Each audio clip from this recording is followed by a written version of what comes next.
and innovation in this area.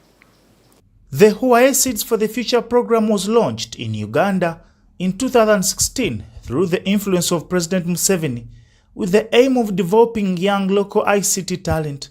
Since then, 40 Ugandans have benefited from hands-on training in Beijing and Shenzhen, China between 2016 and 2019. Due to the COVID-19 pandemic, approximately 30 to 40 students have studied online each year from 2020 to 2023.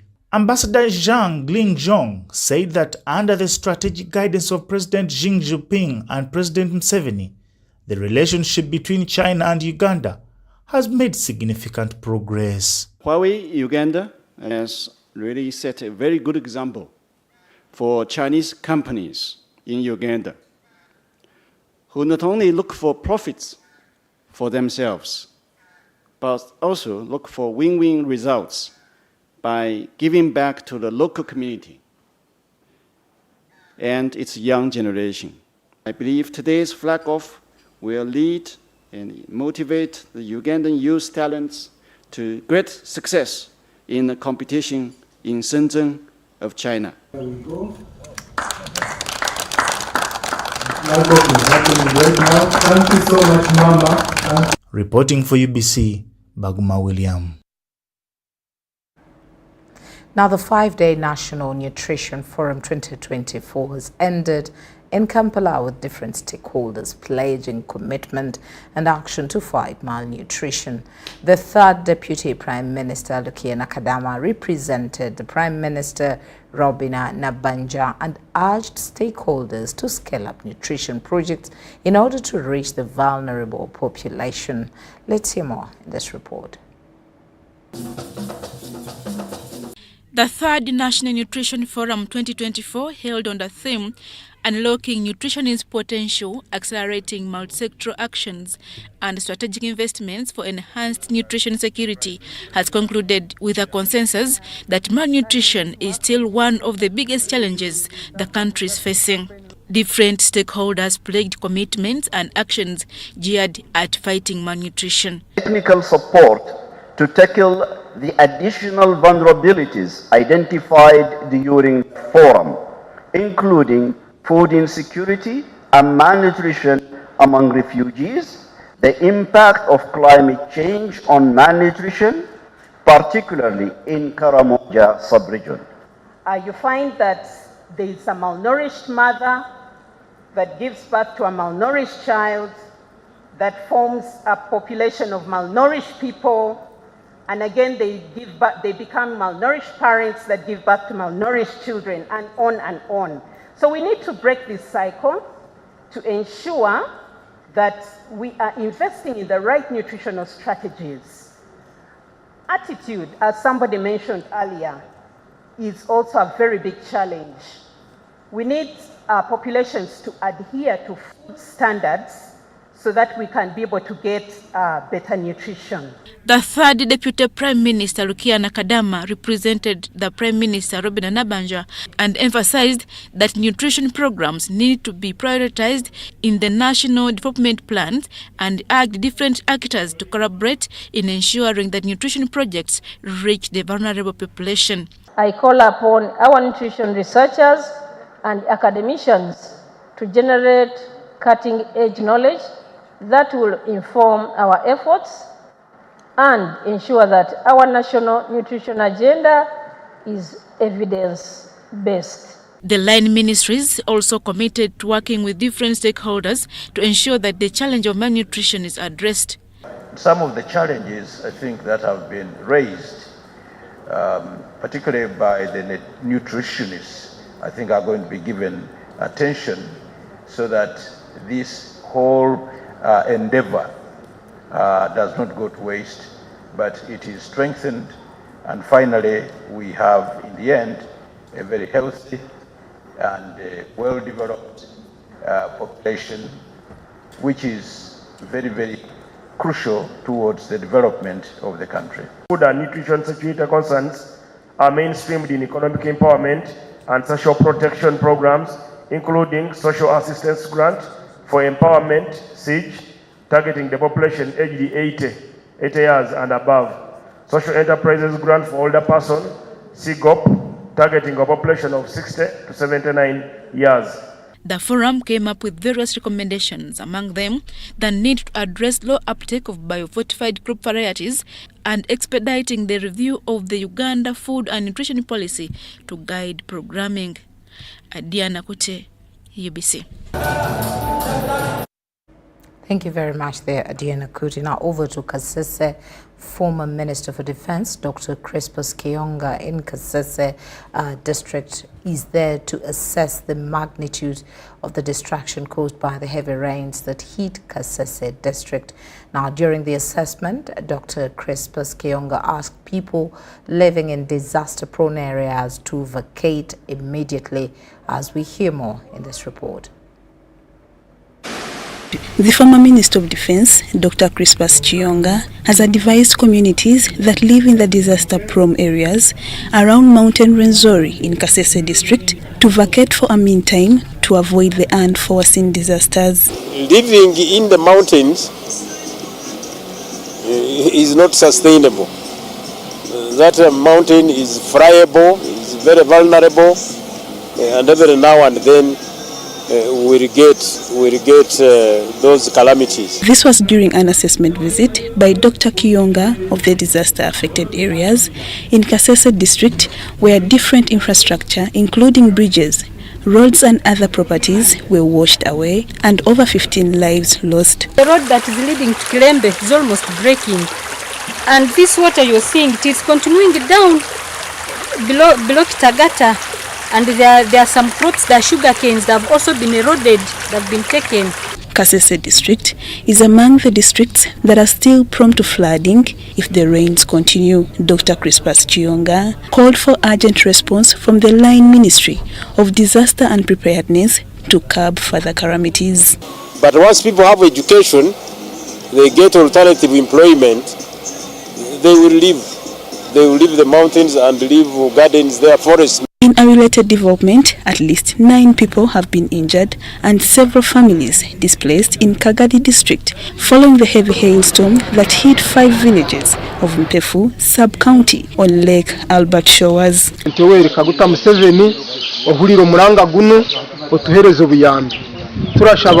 Minister Honorable Nabanja Robina. The 9 people who were injured in Mpefu sub-county belong to the same family. Salim Lutaro Mohammed, the Kagadi agriculture officer, says the hailstorm destroyed properties worth millions and also left many homeless. The minister to help our people in Kasara, our people in Kashebeya and Kagadi. There is a place called Kagadi in Mujegurbi. All those people are really affected. We can help them with the food, with food reliefs, with the seed to plant next season, because they don't hope to get what to eat. Many farmers were crying. They were in circles, they had borrowed money, they were crying how what will they do to pay back? Where will they get money to pay back? Because all the plantations are down. They cannot sell bananas, and the banana is the major cash crop for them, where they get an income. And they are also worried how they will take back the children to school. He has appealed to the Office of the Prime Minister and the Disaster Preparedness Ministry to intervene. Now, government has commissioned the construction of a 480 billion road project in Yumbe district in West Nile. Of the 103-kilometer road covers the district of Koboko, Yumbe and Moyo. Prime Minister Robina Nabanja commissioned the road that is going to link two neighboring countries of South Sudan and DRC to further facilitate trade. The Prime Minister directed the Chinese contractor to start construction immediately. Government recently secured a grant from the World Bank to benefit refugee hosting districts of Koboko, Yumbe and Moyo in West Nile.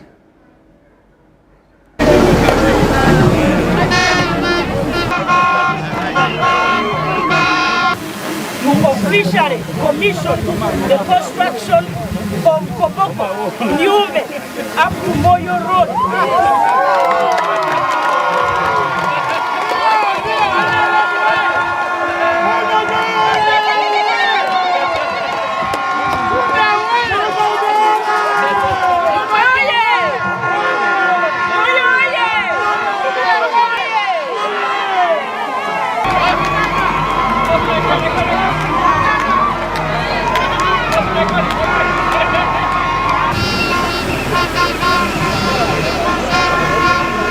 I am happy to stand before you to commission the construction of this vital road, Koboko Yumbe Moyo, which is 103 kilometers. And I want to take this opportunity to thank the President of the Republic of Uganda for this milestone in our efforts to enhance our country's infrastructure and connectivity in Uganda, particularly in the areas of Koboko, Yumbe, and the Moyo district, West Nile in general. People of West Nile, that please trust the government of NRM because it keeps its promises. Honorable Alioni, all the promises of NRM, as you can see, are being fulfilled. So this should give you hope that all that government is going to do for the people of West Nile are going to be fulfilled. Secondly, I want to call upon all of you, the people of West Nile, that the rest of the things like infrastructure development, the road, the schools and others, government is going to do them. But there's one thing that government is not going to do. Government is not going to just come and put money in each of your pockets every day. So now that you are getting this road that links you to South Sudan, that links you to the DRC and other parts of this region, now work very hard to make sure that this road becomes productive. Ensure that you have got something that you move to sell in these roads. You see, the road should be smoothened, the grader should start working tomorrow. And link the border to the border. That's not a suggestion, it's a directive. It's a directive. So Engineer Geek, that directive has to be implemented to the letter.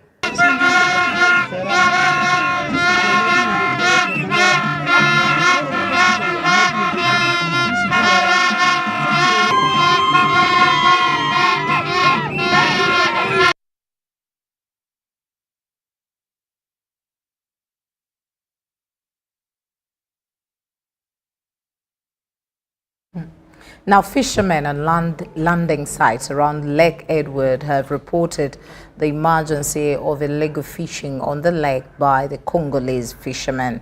This was during the assessment tour of a Renshama landing site in Bwambara sub-county in Lukunjiri district by the Commander of Fisheries Protection Unit, Lieutenant Colonel Mase Tokahirwa, on the progress against illegal fishing. Let's hear more this report. The Commander Fisheries Protection Unit, Lieutenant Colonel Mase Tukahira, is on the assessment tour of the landing sites in western Uganda.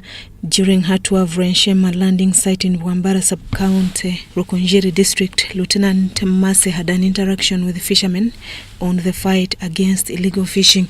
So, Bwambara already to eat. Kanda bakongo tugaliti na hatu nore. The chairman, Renshema landing site, Abdul Keza, disclosed that they are now able to get huge catches of fish since the regulation of illegal fishing. They also say that many fishermen have learned to abide to the set regulations, but they have started facing new threats from some Congolese who are encroaching on the lake.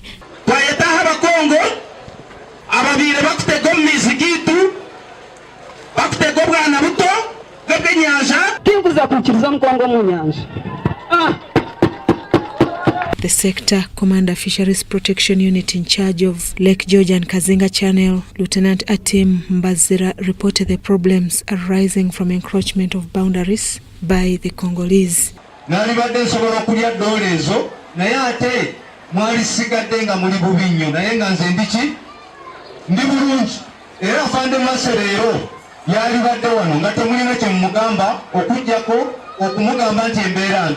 Lieutenant Colonel Mase Tukahira, the Commander Fisheries Protection Unit, revealed that authorities will continue to engage the leadership of DRC on the matter without injuring the relationship between the two countries.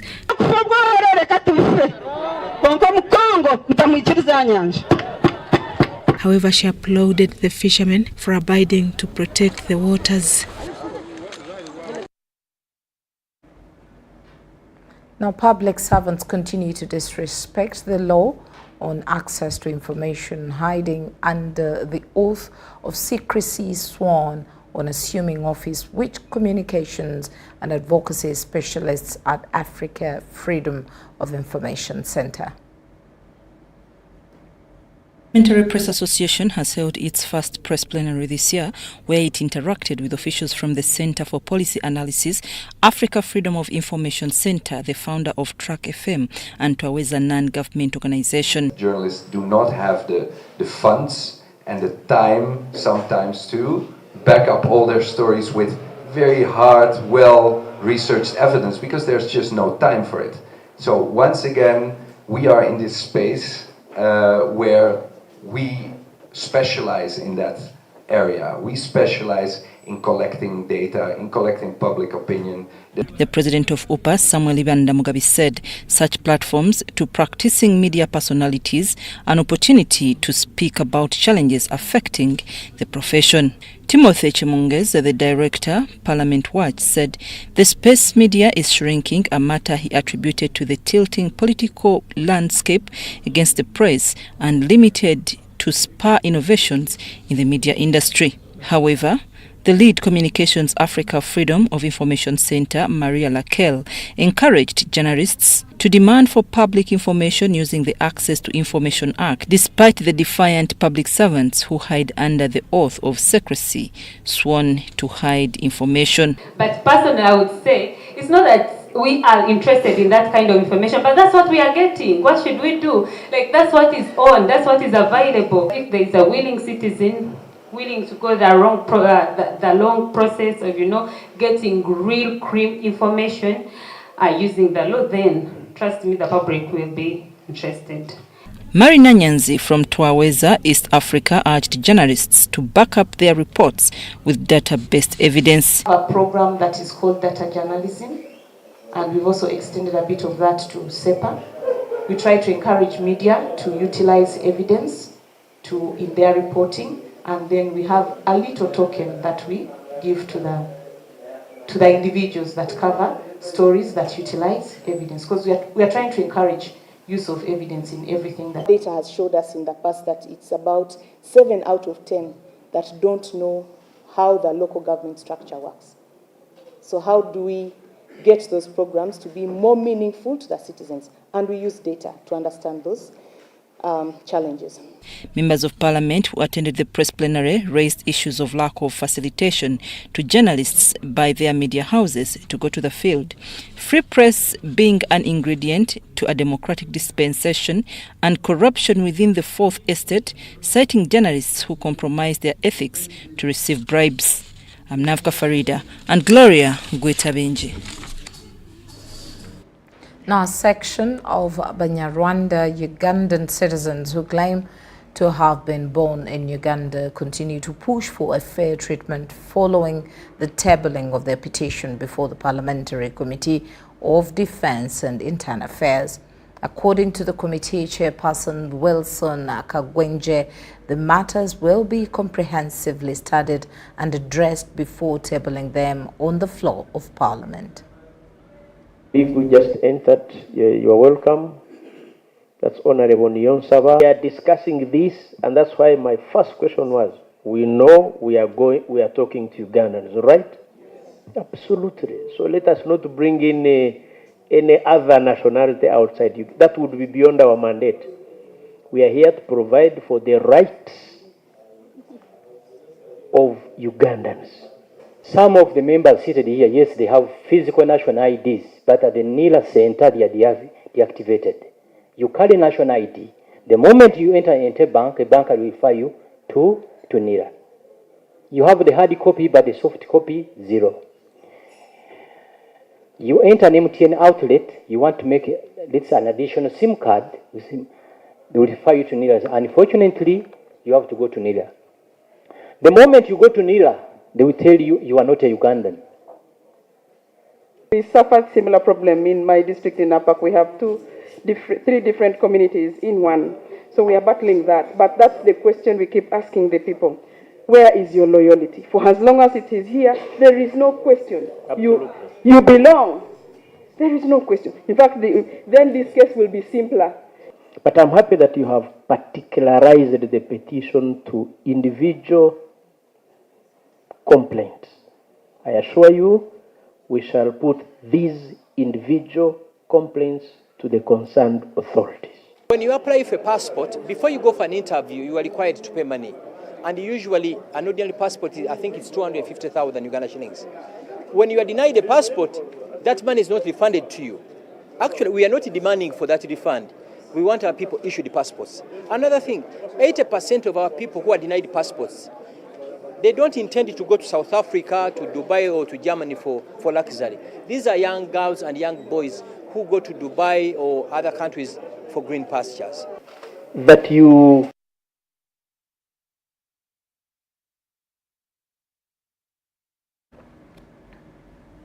Now, Parliament has approved a 72.1 trillion national budget for the financial year 2024-2025. The budget was initially at 58 trillion Ugandan shillings, but this later increased to 13 trillion Ugandan shillings, with Uganda's public debt taking the lion's share accountability for the 34 trillion. We have more in this report. In the next financial year, government is planning to borrow 28.7 trillion from local commercial banks to fund the 72 trillion national budget, which is higher than the initial 15.4 trillion government had planned to borrow from local banks. While moving a motion for adoption of the budget, Henry Musasi, the State Minister for Finance in charge of general duties, revealed that the budget will be financed through domestic revenue of 31.982 trillion. Seconded by the Hollow House. Budget support of Uganda shillings 1.394 trillion, petroleum fund transfers of Uganda shillings 115.37 billion, domestic refinancing of Uganda shillings 8.968 trillion, and local revenue from local governments of Uganda shillings 293.9 billion. Right, Honorable Speaker, these resources will be utilized by all the 20 NDP3 programs. In his minority report that was signed by 3 members of the Budget Committee of Parliament, Semoju Ibrahim Nganda, the Shadow Finance Minister, warned government against excessive borrowing. He also asked fellow legislators to trim the budget by reducing on public expenditure. Let them pay for our needs before they look to their own futures. We therefore invite Parliament to reject the proposal to finance next financial year's budget through excessive borrowing. The government is seeking to borrow. It has actually now increased with the Corogen.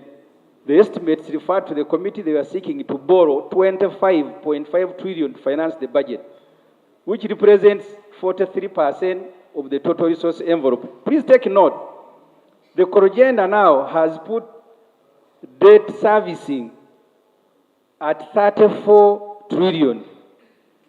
The total revenue correction projected next year is 31 trillion. 47% of your budget is to service the debt. Theodore Sechkubo, the Remiyaga County MP, was concerned that 72 trillion budget was being passed without going through the right procedures of the rules that govern the House. Has read, and ordinarily it's an amendment. Yes, it's an amendment, and he's the mover, at which stage probably would have considered in the first place. But he's... And he's supposed to come and concede now. Yes. I have not called him yet. Yes, but at this stage, at this last minute, still conceding to an amendment. A similar view was raised by Mwanga Chivombi, the Butambala County MP, and also chairperson of the Public Accounts Committee of Parliament. For the first time, for as long as I've been here, it is the first time I've encountered a budget report that does not establish a discretionary budget. It's for the first time in the history of this country. And why that is so is because these figures cannot balance. Recommended payment of ex gracias to all LOCs and councillors, and we said we will not pass the budget until some of those items are considered. So part of the items, so the Minister of Finance picked the recommendation of the sectoral committees, went and sat in cabinet, and came up with a corrigenda to consider our request. And one of the items, ex gracias for my LOC3s, councillors in Toro County North. How do I stand here, Madam Speaker, to say the government of Uganda has done bad to provide money for ex gracias for LOC3s, Madam? The budget is being drafted under the theme Full Monetization of the Ugandan Economy through Commercial Agriculture and Industrialization, Expanding and Broadening Services, Digital Transformation and Market Access.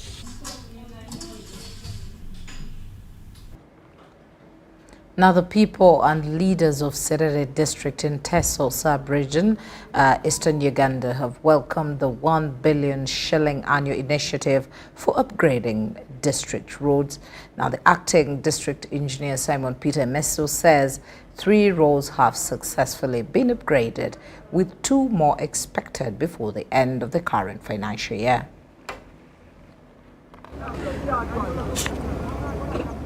The stretch from Atirir through Konakak will be the 4th road to be upgraded in Serere district. This is after Iningo, a mini Pachoto road of 13.7 kilometers was worked on, as well as Odapakol Orungo Patese road of 6.5 kilometers. As for Kablabla to Ajuba road, drainage works and finishes are on course, thanks to the 1 billion shillings government put aside for upgrading district roads. First, I would like to appreciate the government of Uganda for this project of rehabilitating roads. Most of our roads have actually had low spots. You can now see the lake water levels have risen, and we have a lot of problems. Most of the low spots have been submerged by the rising water levels. 5 roads are expected to be upgraded by the end of June 2024.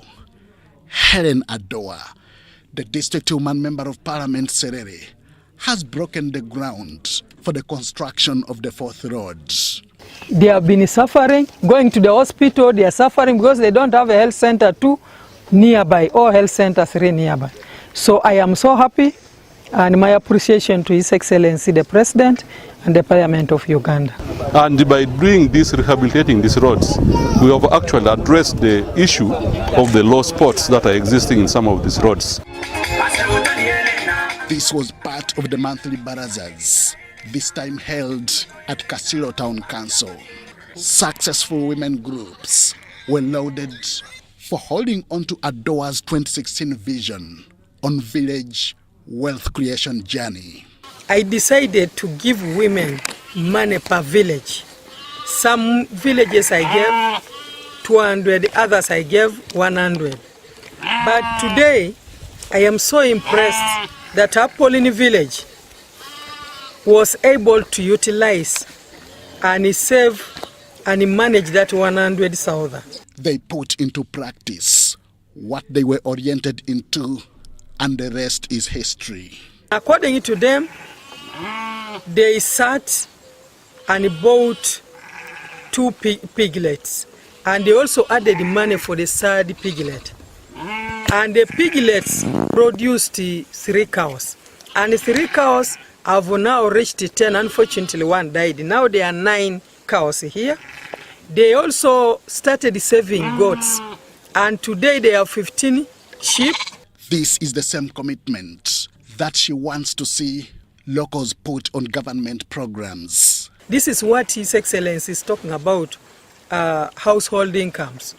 When a woman has a goat, when a woman has a cow, when a woman has a sheep, I can tell you can change the generations of that family.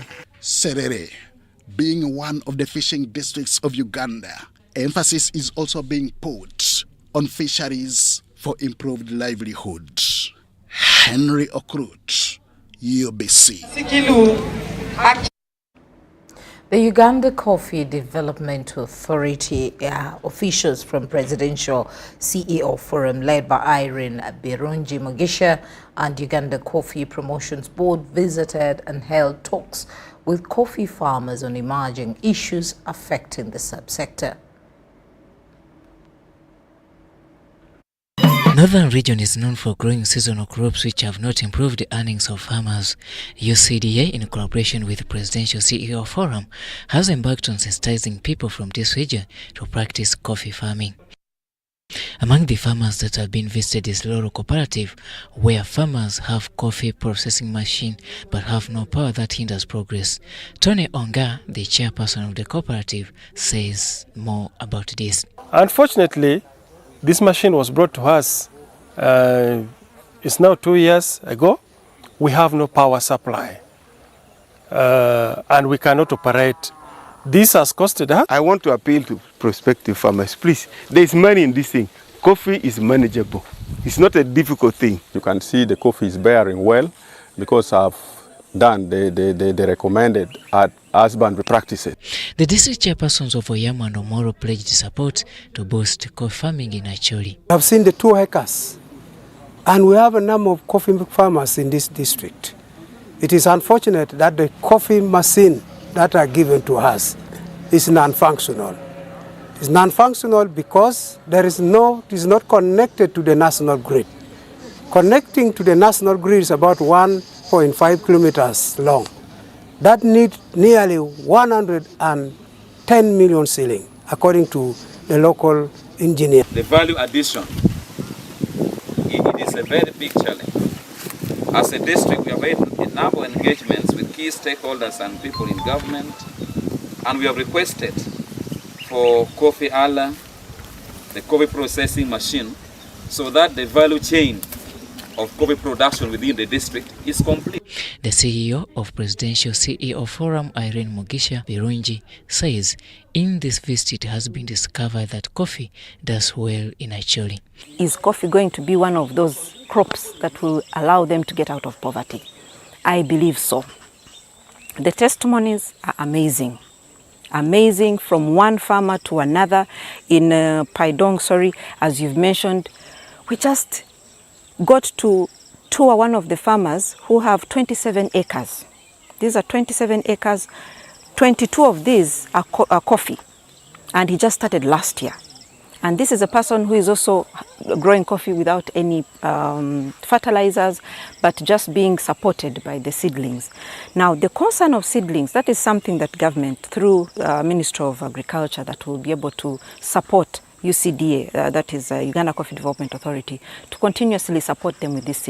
Dr. Charlo Gerard from UCDA pledges the authority's support to people of northern Uganda to make sure gaps are covered for them to practice coffee farming. As UCDA, we shall continue to support farmers with value addition equipment in form of wet mills and pulpers, and if the budget allows, later, perhaps we can maybe provide haras, perhaps. It depends on budget. This is a collaboration between UCDA and the Presidential CEO Forum, which intends to boost and discuss emerging issues affecting the subsector. Andrew Sebira compiled this report for UBC News. The Minister of Local Government, Raphael Majezi, and his Kampala counterpart, Mensa Kabanda, have urged local government leaders to monitor government programs aimed to benefit citizens. The two ministers made these remarks at the official handover of the 9 double-cabin vehicles to the cows and the town clerks of Greater Kampala Metropolitan. The 9 brand new vehicles secured from the World Bank loan worth over $680 million are to help in the extension of services to the public with an agenda of ensuring sustainable development in the 9 Greater Kampala metropolitan areas. On behalf of Excellency the President and the government, we have the honor to hand over to you brand new vehicle for the Greater Kampala metropolitan government and authority activities and development. Congratulations.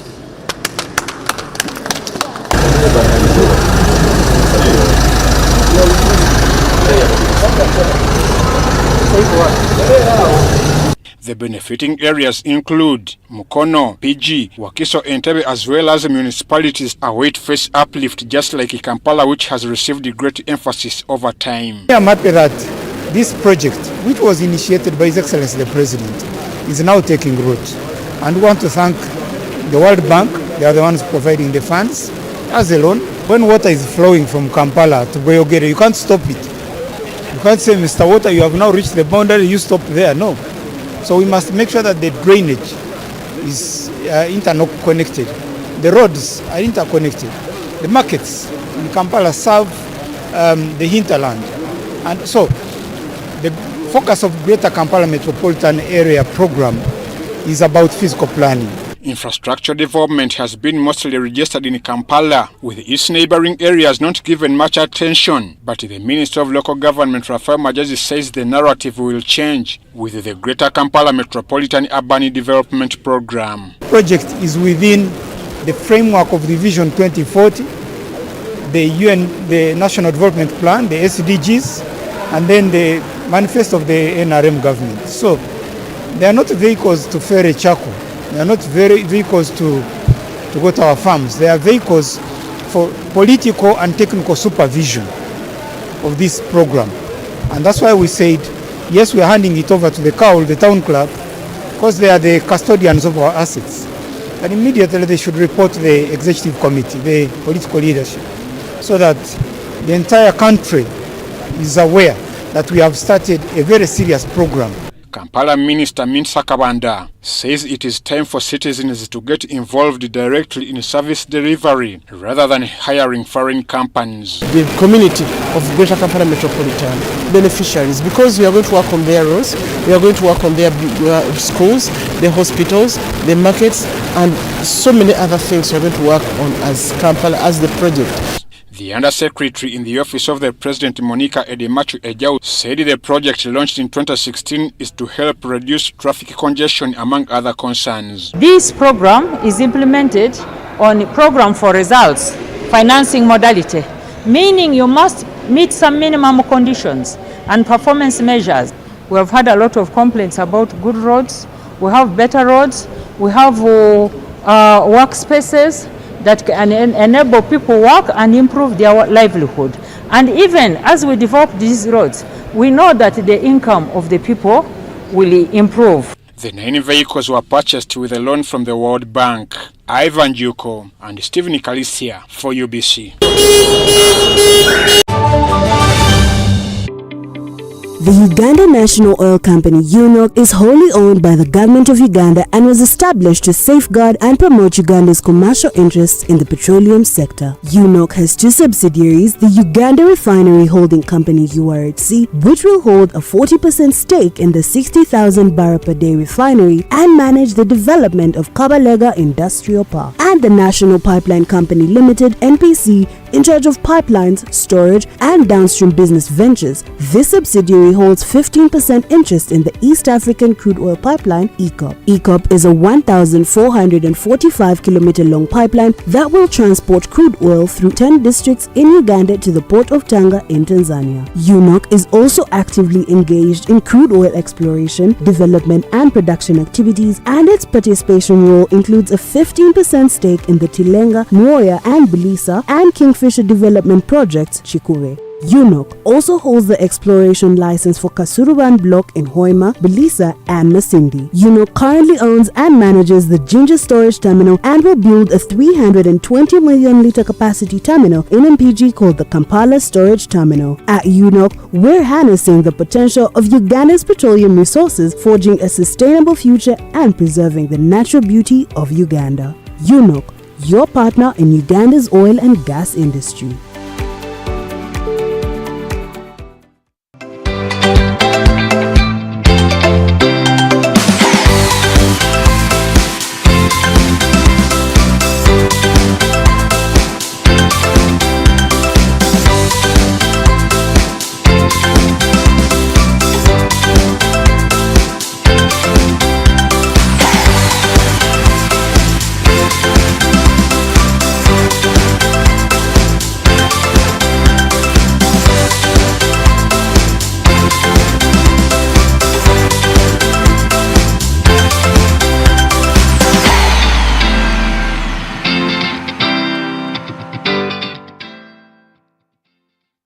Once upon a time, there lived identical twins who gave birth to beautiful princes and princesses. Their mothers gave their babies' bodies a lot of care by applying on their skin with Baby Junior jelly. So dried their targets and everyone would admire their glowing skin. Fun fact, Baby Junior prevents diaper rash, dry and sensitive skin. Moms all over Africa love Baby Junior jelly. Baby Junior the skin, no more worries anymore. Baby Junior. Baby Junior.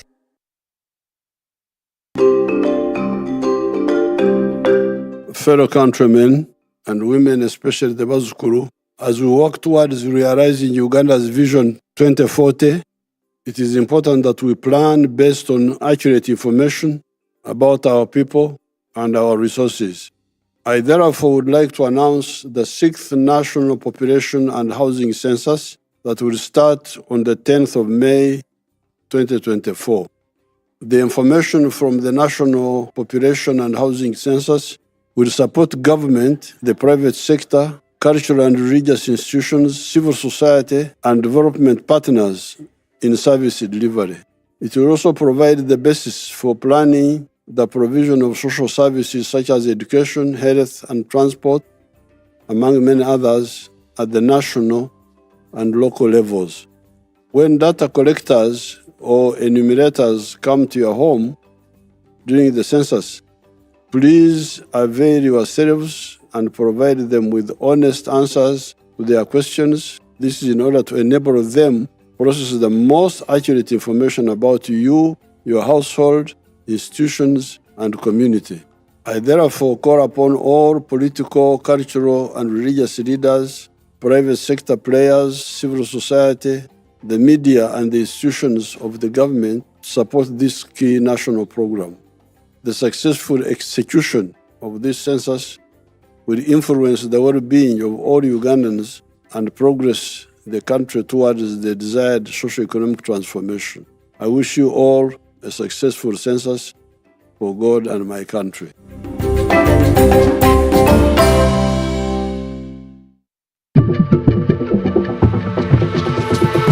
Uganda's biggest tourism and travel trade show of the year is here again. The 8th edition of the Pearl of Africa Tourism Expo Poate 2024 under the theme Responsible Tourism will be taking place at the Speak Resort Convention Center, Munyonyo from the 23rd to the 25th of May 2024. It's your chance to connect with tourism and travel professionals from across the globe. Discover travel holiday deals, packages, and so much more. Visit www.poate.co.ug to register and be part of the event. The Pearl of Africa Tourism Expo Poate is brought to you by the Uganda Tourism Board.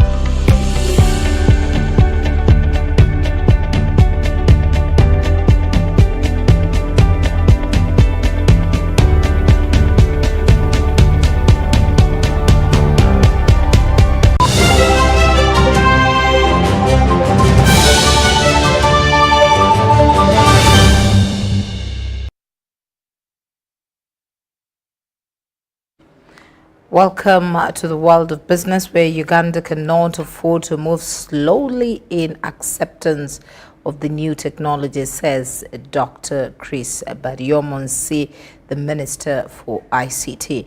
Gracing over the mini Huawei Mobile World Congress in Kampala, Baryomonsi appealed to the public and business community to fully harness the digital potential.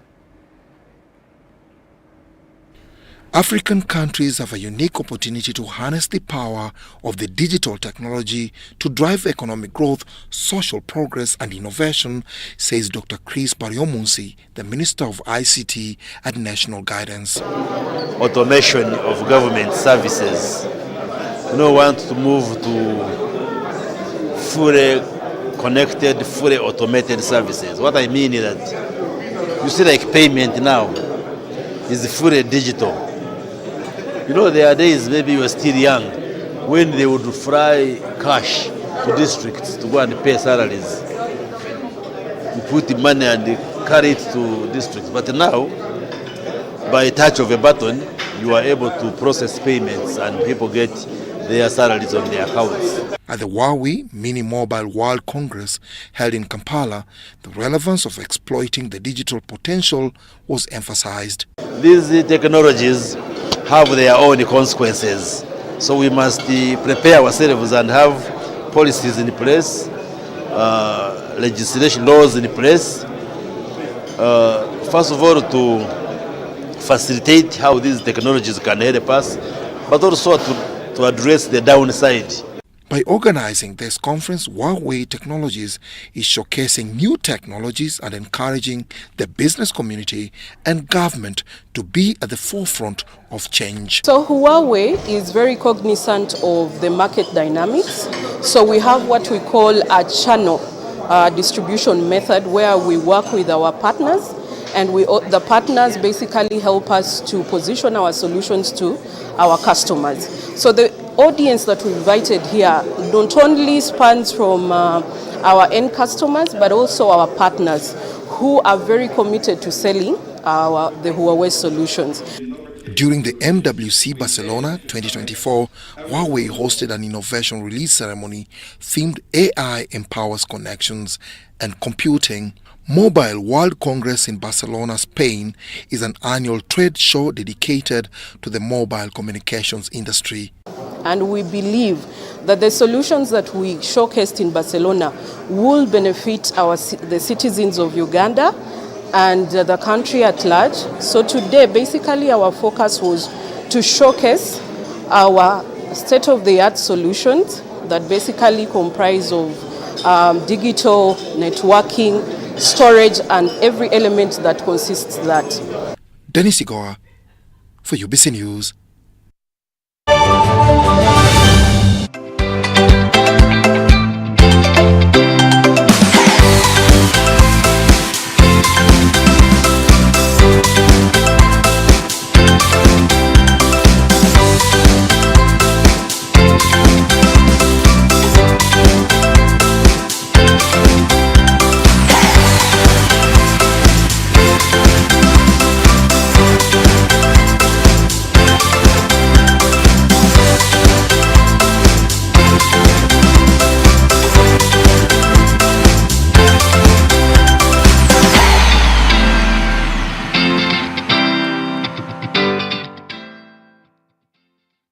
Gear up, grab your running shoes and join the race for life. Run 42-21 or 5 kilometers to equip Kisoro Hospital's very first ICU.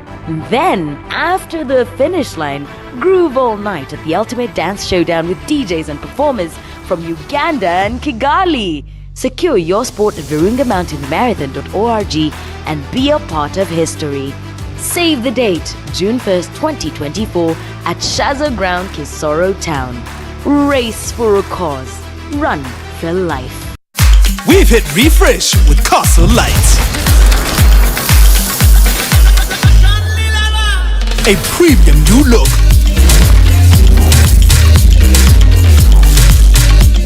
With the shiny silver label. An innovative cold indicator. A premium green neck label for a crisp and easy drinking beer. Fresh new look. Experience the fresh Newcastle Light.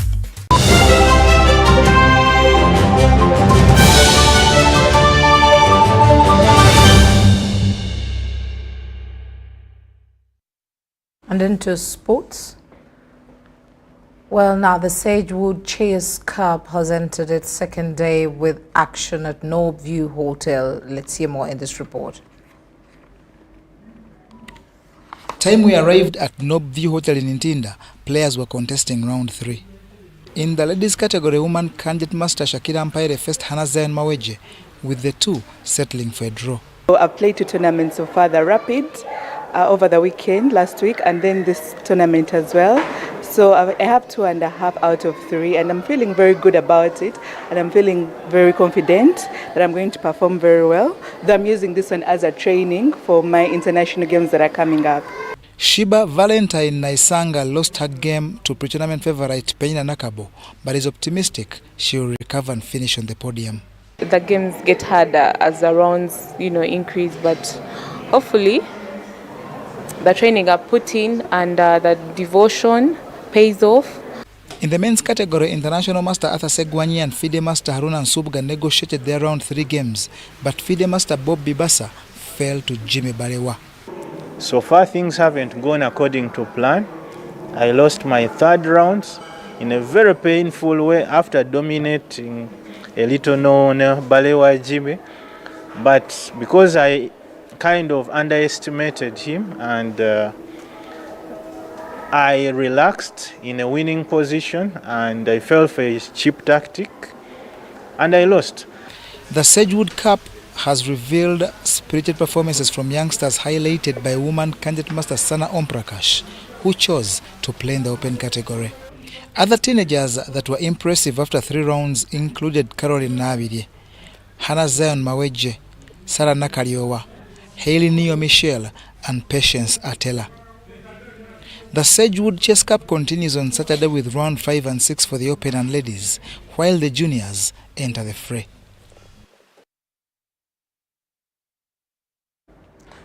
Now the 2023-2024 StarTimes Uganda Premier League is climaxing this Saturday, 10th May 2024. 4 teams, including defending champions Vipers, have a chance to win the league title. And quite aptly, simply to describe a period of particularly tense moments in time, especially. The final weekend of the StarTimes Uganda Premier League is on the horizon. This Saturday, 18th May 2024, 4 teams have a chance to claim the league title on match day 30. League leaders SC Villa, who are on 54 points, will face a difficult test in NEC FC, who believe they can spoil the party. I'm the face of the neck now, so I must defend the name and the team. So there is no any sympathy or any relaxation because I was there. We want, if Villa to be a champion, they must work hard. If you want to be a champion, you must beat the best team. Defending champions Vipers follow with 53 points and are tied with Bull FC, who have had a tremendous campaign. Vipers will play Mbarara City and Bull FC will tussle it out with relegation-threatened side Ginger SSS. Here against the goalkeeper cannot hit the target. Chitara, who are 4th on the log with 51 points, will be praying for a miracle and hope all 3 sides lose as they aim to beat Gaddafi, which is also in the relegation zone. Concentration clearly. And a shot and the equalizer. Struck with ferocity. Hit with intent. Malevolent purposes to be served. Hakim Chiwanuka finds his way into the box area. Can he make the cross? Yes, he does. Kakande. It is time to find out who will be crowned the StarTimes Uganda Premier League champion this Saturday. All games will be played at 3 p.m. Ugandan time. Marshall Miro Victor, UBC News.